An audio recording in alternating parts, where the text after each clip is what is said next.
Good morning. I am U Rohit Reddy and my registration number is 18BEC0921 and my slot is C1 and I'm guided by Professor Dhanbal R and my serial number is 62. So this is my DA1 presentation. So our objective in this is to choose a microcontroller and study in depth its specifications and its configurations and what makes it different from the other microcontrollers. So I have taken MPC 567B and its vendor is NXP Semiconductors. So the basic thing of the microcontroller is its block diagram. So this is the block diagram. So this is the block diagram of the microcontroller as you can see. So as you can see, these are the input output ports and this is the peripheral bridge and this is the E200Z0H core processor and it sends instructions data to the MPU and these are the SRAM code flash data flash and it is connected with the flash controller which is connected to the MPU and yeah, and these are the instruction set of the microcontroller and then wait, yeah, and the this is the RTC API block diagram of the microcontroller and as you can see the RTC is connected with the sync and it is connected to the 32-bit counter and then it is connected to the RO VRF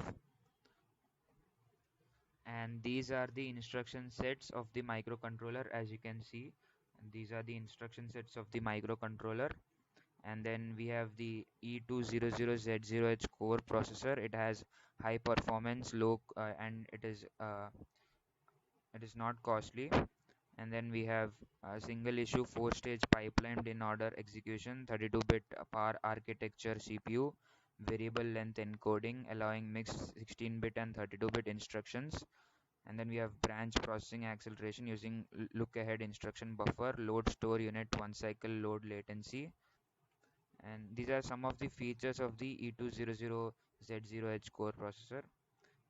Yeah, this is 32-bit general purpose registers and all separate instruction bus. Now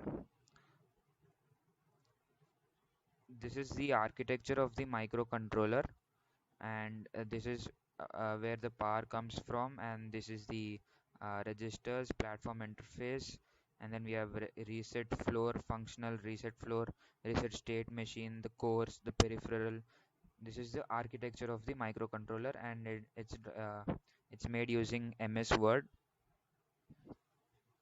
and the this is basically the family of MPC 560 MPC 565B and 6B and 7B. So I have taken 7B.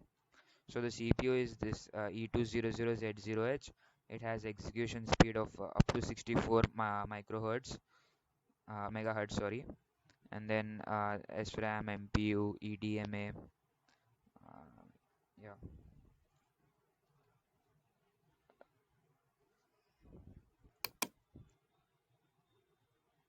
So the instruction set is very much in the CISC model with two operand instructions, memory to memory operations, flexible addressing modes and variable length byte aligned instruction encoding.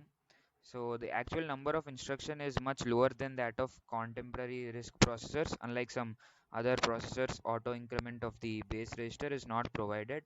The only exception is a top of stack addressing mode that pop sources and push destinations. Unlikely the size of the displacement is encoded in its most significant bits, which is 0, 10, and 11, and preceded 7 minus, 14 minus, and 30 bit sign displacements. So this is the RISC structure of the microcontroller and I've drawn using YED graph. So let me draw it in front right now. So yeah, wait a minute. So as you can see, I have opened the YED graph editor and uh, as you can see, this is the YED graph editor. So I'll draw the RISC structure.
So yeah, this is the RISC structure of the microcontroller.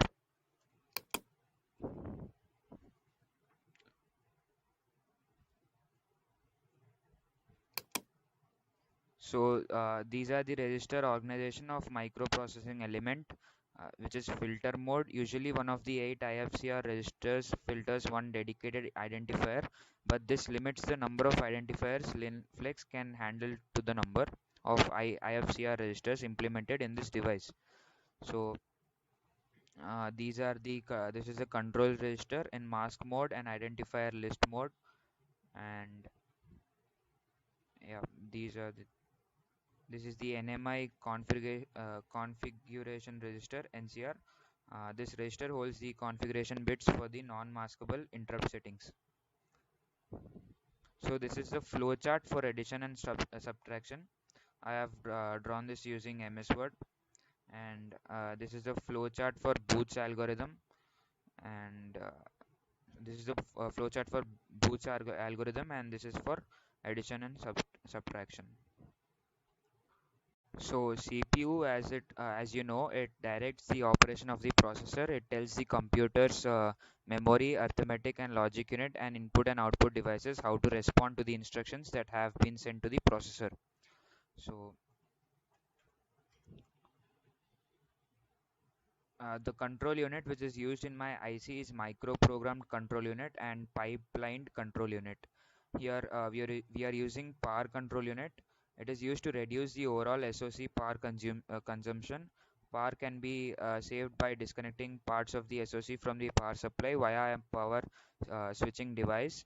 The SOC is grouped into multiple parts having this capability, which are called as power domains. So this is the block diagram, as you can see.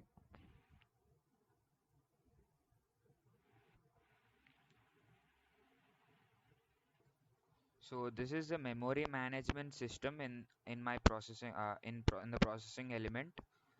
This is the memory map register. This section describes the registers and data structure in the FlexScan module, and the base address of the module depends on the particular memory map of the MCU.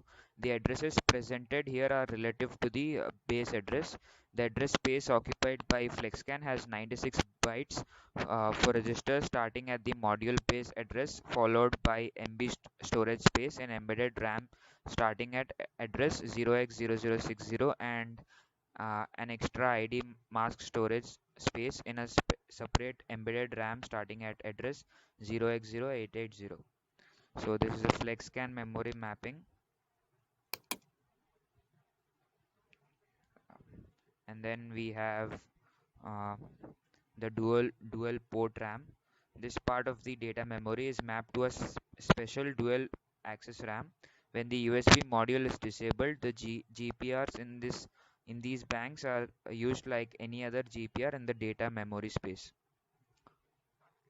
Uh, so let me elaborate the pipeline and parallel processing capabilities of the unit and also the hazard management technique. So instruction level parallelism (ILP) is a measure of how many of the instructions in a computer program can be executed simultaneously. ILP may not be confused with concurrency, since the first is about parallel execution of a sequence of instructions belonging to a specific thread of execution of a process. Uh, so yes,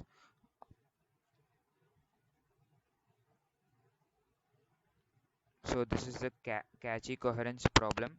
In a multiprocessor system, data inconsistency may occur among adjacent levels or within the same level of the memory hierarchy. For example, the cache and main memory may have inconsistent copies of the same object. As multiple processors operate in parallel and independently, multiple caches may possess different copies of the same memory block. This creates cache coherence problem. Cache coherence schemes help to avoid this problem by maintaining a uniform state for each cached block of data, like this. And then we have Snoopy bus protocols. Snoopy protocols achieve data consistency between the cache memory and shared memory through a bus-based memory system. Uh, yeah, these are the diagrams. And then we have cache events and actions. We have write hit, write miss, read hit, block replacement, and all these things. So yeah, that's it. Thank you.